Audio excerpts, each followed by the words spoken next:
Hello everyone मु इतिश्री पुणी थे तुमको स्वागत करुच्ची शिक्षा और साक्षात को।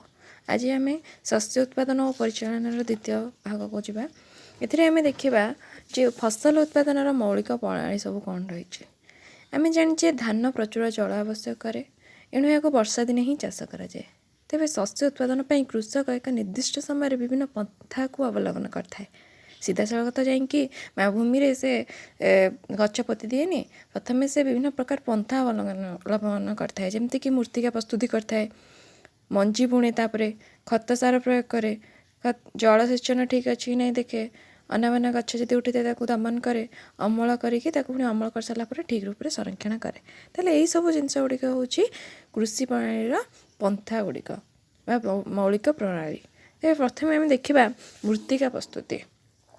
तेज मूर्तिका प्रस्तुति हूँ प्राथमिक सोपान शस्य उत्पादन। कृषक एक मुख्य उद्देश्य हूँ माटी को तल उपर कर फसफसिया और हल्का कर। आम जाने मूर्तिका जब फसफसिया और हल्का हे तेज यह को वायु चलाचल ठीक भाव में हो पार। यह द्वारा दुईट लाभ हम। एक तो गचर चेर मूर्तिका तल को भल भाव में बढ़ी पार कारण यह वायु को निजर श्वासक्रिया पर नहीं कि भल भाव में तल को बढ़ी बढ़ी चलो जेहेतु यह फसफसिया रही यार वायु भल भाव में चलाचल कर। द्वितीयतः आम जाने मूर्तिकार अणुजीव जिया यह सब प्रकार उद्भिद यह सब प्रकार जीव रही था।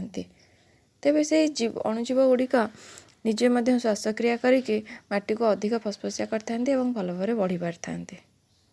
यह द्वारा कौन होता है ना से जो अणुजीव जिते भल बढ़े आम जाने मूर्तिकार विभिन्न प्रकार उद्भिद प्राणी मला जीव शरीर पड़ी था।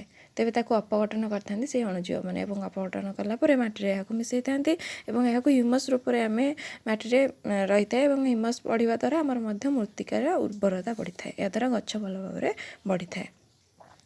तेबे आम यो तेणु हल कर आउ एक कार्य हूँ कौन आम करवा मूर्तिका आम तल उपर कले जो पोषक गुड़िक तले बसी जाइए मूर्तिका तलुक रही जाइए उपरक आसीज या द्वारा गच भल भाव में यह ग्रहण कर बढ़। तेज मूर्तिका को तल उपर व हल्का करने पद्धति को हल कहुए। कौन कहुए हल हल क्या कहुए गोटे पॉइंट नोटेड कि आम मूर्तिका को तल उपर करवा हल्का करने पद्धति को चाष करवा हल करवा कहुए। तेज यही कार्य लंगल द्वारा कराए। लंगल कौन ना लंगल काठ कि लुहारे तैयारी। पुरातन कालू जमी कर्षण सार बुणवा अनावना घास दमन करवा यही सब हल लंगल द्वारा व्यवहार कराए। एथिरे काठरे तैयारी दुईटी बलद बा घोड़ा ओट मईसी यहाँ टाणी था। एथिरे त्रिभुजाकृति एक लुहा प्लेट थाए जहाँ लंगल मुंडा कहुए। गोटे लुहा प्लेट त्रिभुजाकृतिर थाए जहाँ आम कही लंगलर मुंडा। लंगलर लंबा अंशटी को ईश कहुए। हाथ में धरी अंश को कंटी कहुए। जो लंबाटा आम हाथ में धरी था से कंटी कहुए। ईशर अन्य प्रांतटी जुआली सहित दौड़ द्वारा संयुक्त होता है। यह जड़े लोक हले बलद साहाय्य चलाई था। यह छड़ा अन्य उपकरण गुड़ा देखा कोदाल कल्टिवेटर द्वारा आमर हल कार्य कराए। जमतीक आजिकल जमी हल करने ट्रैक्टर द्वारा टना जाइथिबा लंगल कि कल्टिवेटर बा पावर टिलर व्यवहार कराउछि। कल्टिवेटर व्यवहार द्वारा आमर कौन उपकार होछि ना बहुत शीघ्र हो जाउछि काम तेणु मजूरी आ समय कम खर्च होउछि।